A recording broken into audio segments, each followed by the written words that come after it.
let's get into Harlem series finale. Y'all probably ain't gonna feel how I feel, but I am very angry about it. And I'm not angry because it ended necessarily, because I am angry it ended, but I'm angrier at how it ended. Okay? Like, I felt like the writers want to square it with me. Yo, party people, it's Ashley of SingleWomanChronicles.com, where being single is a beautiful choice rather than a miserable circumstance. And y'all, I'm so sorry that I missed the last week. I had a deadline, life started lifing, and I just did not have the brain capacity to record. I was just like, oh my God, I just can't do it. My brain needs to break. I just need to take it out of my head and put it on a charger. Y'all ever need to take your brain out your head and put it on a charger? That is me so often. Whoo, Lord. Well, today is one of those days where my brain still needs to be on the charger, but let's get into Harlem series finale. Y'all probably ain't gonna feel how I feel, but I am very angry about it. And I'm not angry because it ended necessarily, because I am angry it ended, but I'm angrier at how it ended. Okay? Like, I felt like the writers want to square it with me, because like, why did you end it like that? And I know I'm a writer. So as a writer, you end the story how you see fit. And I respect that. But at the same time, I'm like, why y'all end it like that? So let's get into the lessons learned from the series finale of Harlem. But before we get into that, I do want to talk about Super Bowl. Can we talk about the diabolicalness of Kendrick Lamar? Okay. Yes, he had a very deep message. I did not realize that their setup from the top, because they didn't show like the top, was a controller. So basically how America is controlling the black people, and this is like all a game, and you got to play the game. And that's why Samuel L. Jackson was Uncle Sam. So it was like a really dope message. But let's talk about how diabolical Kendrick is. I don't know if y'all peeped it, but when it said A minor, he had a flag with a lowercase a and two children reaching for the A. Like, Kendrick, please. Kendrick, please. And then the smirk he gave when he said, say Drake. Yo, yes, I have been unfriending people who said that the Super Bowl halftime sucked, or who said that Kendrick is blah, blah, blah, blah. And the reason I've been unfriending them, not because they don't share my same opinion, but the same reason I unfriend people who say that Beyonce is overrated. Because obviously, you don't like nice things. Obviously, you're too delusional to be on my timeline. Your level of delusion, I cannot take. So let me go ahead and remove you. Let me go ahead and get you out of here. I've been doing a lot of unfriending because at this age, you know, Facebook been around for a long time. Facebook been out since I was in high school, a freaking junior in high school. So because it has been out this long, I have all of these people on my timeline. I don't know these folks. So a great way to unfriend people is to unfriend people who voted for Trump, who support him in his crazy initiatives, to unfriend people who don't like nice things, like Kendrick Lamar, to unfriend people who keep arguing that Drake is the better rapper. And Bridges, please. But delusional people who don't like nice things are getting unfriended. Because, like, get away. Get thee behind me. So I will tell you to do the same thing, okay? So unfriend people for your mental health. Don't even got to say nothing. You ain't got to say I'm unfriending you. Because don't nothing grind my gears more than someone who goes under goes under your photo or video and comments, I'm unfriending you now because you said XYZ. Shut up. I don't care. Like, just unfriend me silently, because I'm going to unfriend y'all silently. If not y'all, because I love y'all. I'm talking about the people who I just described. But yeah, anyway, let's jump into Harlem. Oh, Lordy, Lordy, Lordy. I really didn't learn any lessons from Harlem, but what not to do. What we not gonna do. Because if I'm being honest, The reason, it kind of goes with the reason I stopped watching dating shows. I no longer watch dating shows like Love is Blind. If I watch Ready to Love, which is one that I absolutely loved, it's background noise. I don't watch Married at First Sight anymore. I haven't watched it since Chris and Paige. Y'all know what I'm talking about. Because I don't like the narrative being pushed. I don't like certain narratives, especially as a single woman still hoping for monogamy, still hoping for a husband. Like, it's certain things I cannot intake. And I feel like the Harlem series finale was something that I'm like, honestly, I didn't want to intake this. Like, I love the series. And this isn't even me insulting the writers, because again, as a writer, you have creative control. You write what you want to write. And we all write from our own experience, right? Our perception is our reality. Our experience is how we want to write it. And usually your writing comes from your experience, how you see the world, how you view things, your beliefs, your values, your morals, etc., etc. So of course I'm biased. Of course I'm biased. We all are biased. We all have bias, right? Because I'm going to feel a certain type of way because I'm a single woman who believes in monogamy and I still want a marriage. So someone else who believes in polygamy is going to think something else, or something else. Someone else who only wants casual relationships may believe something else. Someone else who's been divorced, they may believe a whole different thing. So yes, I'm biased. So this is my biased opinion. I'm going to go backwards because the one who pissed me off the most, the Quinn story pissed me off the most. Spoiler alert. If you have not watched the ending of Harlem series finale and you want to, do not continue because I'm finna spoil it all for you. Okay, let's kick it off with, who we going to start with? Let's kick it off with Angie. I liked Angie because Angie was a real one. Angie was honest from day one. She knew what she wanted. She knew what she didn't want. We all knew that her love from day one was her career. She wanted her career.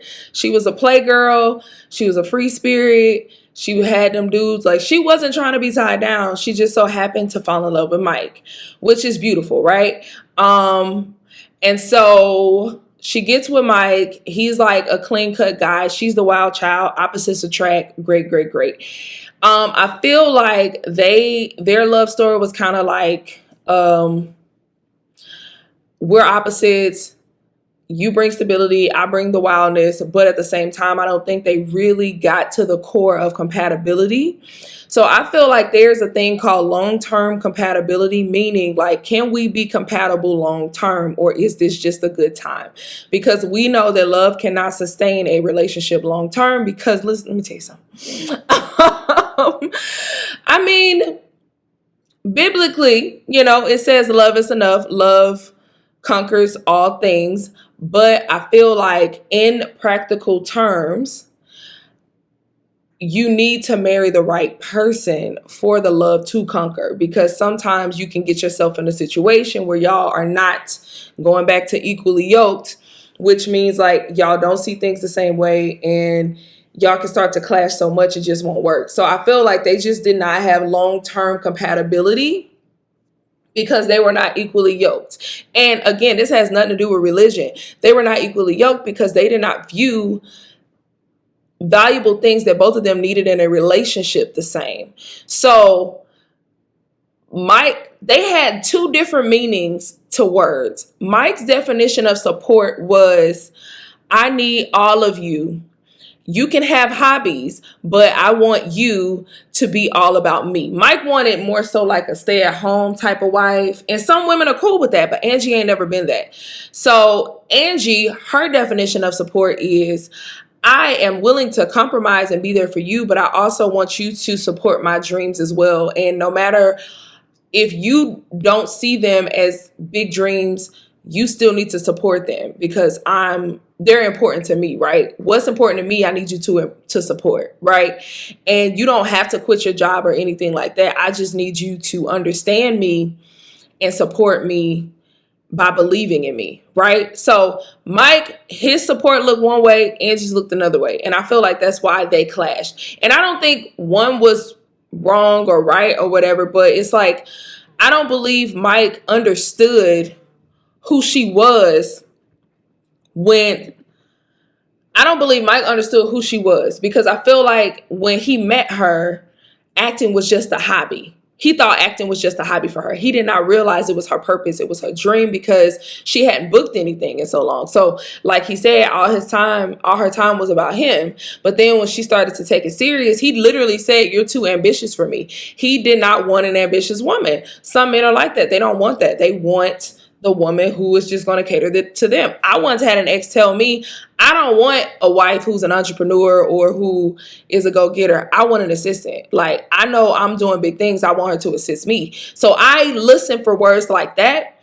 because that tells me that, oh, I can't be your person, because I cannot do that, like, because I'm a dreamer, I'm ambitious, I'm very ambitious, so I know we're going to clash. So that is one lesson to learn, to listen for keywords. I would say, like, when you go into these dating scenarios, especially when you feel like, okay, it's about to get serious, because of course you're going to have those questions up front, but some things don't come up. You will forget to ask. So I think listening for those keywords in conversations, like, okay, if they say, for example, I like a woman who is supportive.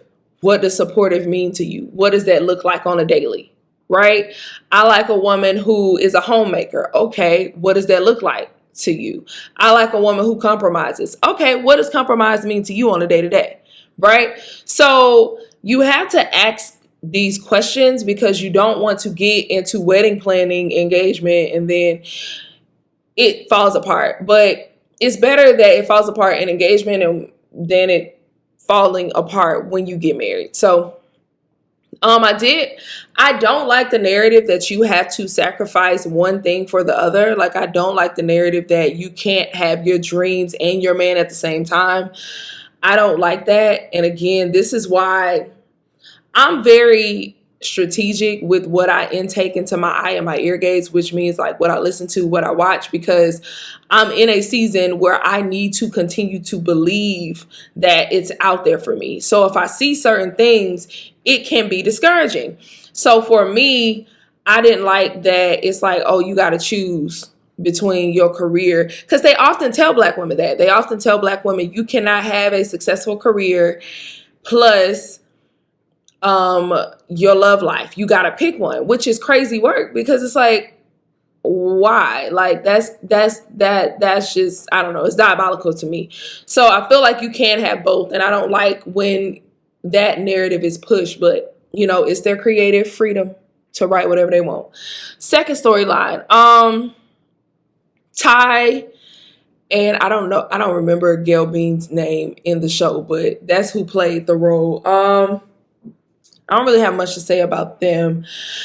I did not like the narrative push that toxic love wins every time, because the two most toxic characters, which are Camille and Ty, both had their happily ever after, and that pissed me off, because it basically says if you're not intentional, then you're gonna fall in love and it's going to work out. But if you are intentional, then it's not going to work out because you're trying to force it. And it's just like, wait, what? Wait, what? So what you mean to tell me the girl who went around and dogged everybody out, she ended up with her happy ending. And then the other girl who was playing Mixed Signals McGee, who done told this man, who done broke up this man's wedding, who also then followed up, broke up a whole relationship. And because she want to be back and forth, she don't know how to communicate. Of course she gets an honest, because her mom is crazy work as well. So you mean to tell me they get their happy ending? But the people, so it pushes the narrative of nice people with good intentions finish last. Don't like that. Do not like that. Now I will say a sidebar. Let's go back to Ian. So I spent most of my time feeling sorry for Ian. I felt sorry for Ian because I'm like, you are dealing with this crazy lady Camille, and I know you are in love, and I know you're trying to move on, and it just sucks. But then I stopped feeling sorry for for Ian this season at the end, and here's why I stopped feeling sorry for Ian. Ian kept bringing people into his mess because he refused to clean it up by himself. Ian is the type of guy who he wants love so bad that he doesn't care who he hurts in the process. And I realized after analyzing this, because it really was on my, like, I was so mad at the ending that I was analyzing it so bad.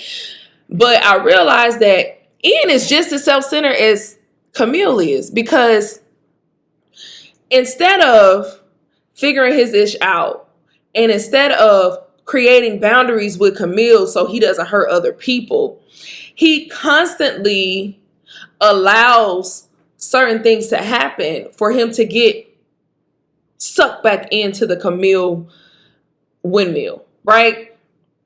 And it's not fair. So I feel like with the first one, I cut him a little slack because it had been years since they had seen each other. He had went off to another country. Then he came back. He was engaged.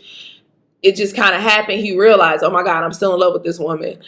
And it sucked how it happened, but it happened, right? But then this time with Portia pissed me off. And let me tell you why it pissed me off. And Portia, she's a little bit to blame too, because she chose this life. It pissed me off because, Ian, you just got a relationship with crazy Camille.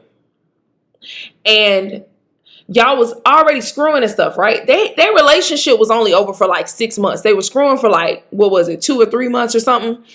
And then you had already moved on to somebody else, and you out here talking about freezing eggs and fermenting eggs and all this stuff like that.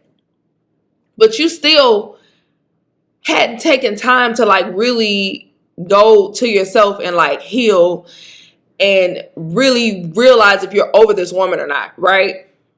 You were using Portia to move on instead of just being by yourself, because you know how back and forth you and Camille are. And instead of just isolating yourself and not bringing anyone else into your turmoil, you brought another person into your turmoil. And then you use the excuse of when y'all broke up, oh, well, I didn't want to hurt you. I wanted to stay. I just wanted to be a stand-up guy. You're a stand-up guy, but you're not going to say, like she said, you're not going to stay here out of some obligation. So that happens when you have these self-centered people who live life to please themselves, right? So like for me, I don't do rebounds. The reason I don't do rebounds, even if it's in my book, How to Extra X, I have a chapter called Rebounds Are Only Good in Basketball. And I talk about how when you have a rebound, if you go into a relationship right after one, like right after you just ended one, most likely you're going to have a rebound situation. And what happens is either you're going to get hurt or you're going to hurt somebody else. So it don't matter. Somebody going to get hurt. Either you or the other person, because you're using them. And then when it clicks in your head that either you're not over that person, that you finally got over that person in use of them, or that you're not over that person, you end up going back, like you're going to hurt them, right? So it's a selfish move because you don't know the outcome and you're really just using somebody else to, like the whole dating advice, oh, the best way to get over somebody is get under somebody new. Stupid advice. Dumbest thing ever. Because have you ever been trying to get over somebody, and so you go out with somebody else, and then when you go out with that other person, that date is so dang on bad and awful, and that person's so sucky that it make you miss the last person? Exactly. You don't know what's gonna happen. So I feel like with Ian, he was self-centered because he was just trying to get over Camille so bad that he didn't care how he did it. So he brought somebody else in. And even though he had good intentions, and I feel like he was unaware of what he was doing, which a lot of people do that, but it's like, you and her back and forth, but he did not create certain boundaries. Because honestly, when that girl told you she was pregnant, I honestly feel like you should have broke things off with Portia, because you know good and well you're not going to be able to, because y'all were fresh. I feel like you know good and well you're not going to be able to balance both. Like, come on, bro. Be for real. You know you're not. You know how y'all are. Like, don't do this. And you know Camille crazy. Like, why would you bring somebody in there? Come on now. Like, be for real. So they honestly deserve each other. But I felt like it was unfair that they had to hurt all these people in the process. Because he hurt two good women. Ian hurt two good women because of this. So it's another example, a narrative of toxic love wins. Piss me off. Okay, let's get into the last. Oh, that's what I was going to say before I move on. I feel like when you get into situations, one lesson you can learn from this scenario is there are many men out there like Ian. He kind of reminds me of Lawrence from Insecure, when how he was dealing with the bank girl. I forgot her name. Tasha. Was it Tasha? How he was dealing with Tasha. Like, he was unaware that he was using her to get over Issa. So it was just kind of like he just wanted to feel better. So he was using her, and then she got hurt in the process. And she told him, like, you're the worst kind of F-boy because you don't even realize you're an F-boy. So if you want to avoid men like Ian, you have to ask the right questions. Listen, men get mad at me because I ask too many. They say I ask too many questions, but the only people who are mad when you ask too many questions are the people who have something to hide, or the people who don't have the intentions they tell you they have. So ask them questions. So I'm always asking stuff like, when was your last relationship? How did it end? How old is that baby? Like, what? You got somebody? Come on, bro. So it's just like, I understand that people need healing time. So if someone's telling me out the gate, like, oh yeah, I just broke up with my ex 6 months ago. How long were y'all together? Oh, we was on and off for 8 years. Yeah, brother, go. You need a little bit more time. Or like when I'm dating people, if I decide, okay, I might give you a chance because you have kids, that baby got to be 5 and older. I can't deal with it. Like, I don't know. The mama got to be dead or in jail if they ain't 5 and older. I don't know what to tell you. So you got to avoid these ends out here, because a lot of them, they probably are serial monogamous. They've been in relationships their whole life, and they don't know how to not be in a relationship. So they're just going to jump from relationship to relationship, and sometimes they end up hurting people in the process. So you got to watch out for the ends, okay?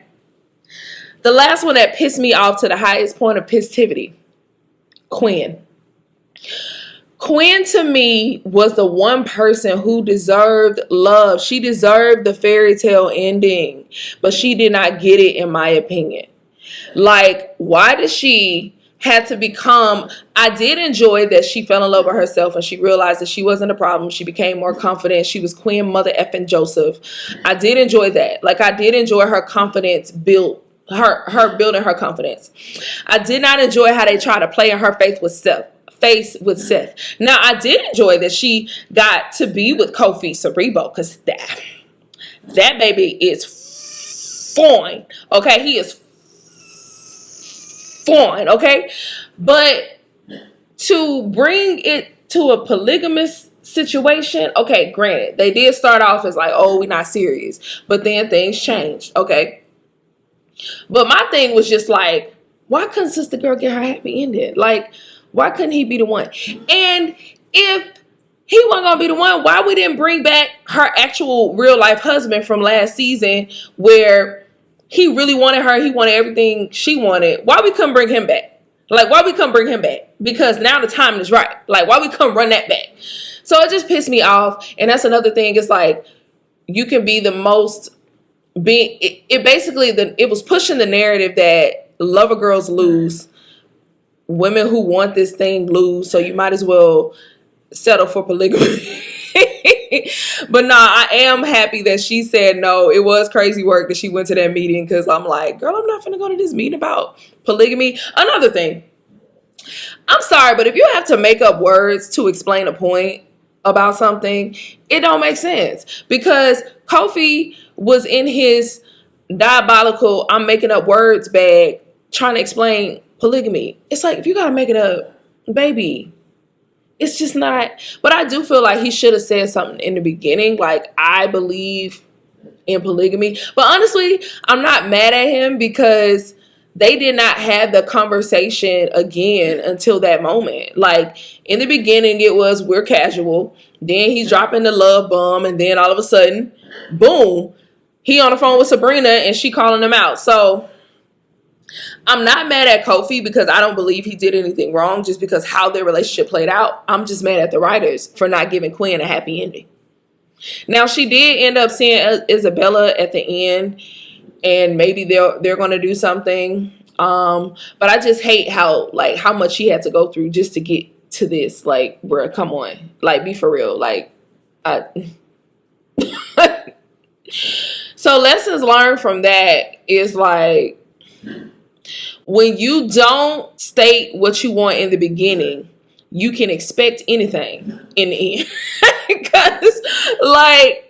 because unfortunately Quinn did not establish what she wanted in the beginning, and they did not get to the conversation until the end. She ended up with this polygamous situation, and she had already fallen in love with this guy, right? So yeah, so it's just like, expect the unexpected when you don't state what you want in the end. Expect the unexpected, okay? And you can't get mad at the unexpected because you didn't state what you wanted in the end. I mean, in the beginning. So that's just what it is. Well, that's all I got for now. What did y'all think about the series finale? Did y'all learn any lessons? Did they piss you off like they pissed me off? I don't know. Well, until next time, bye.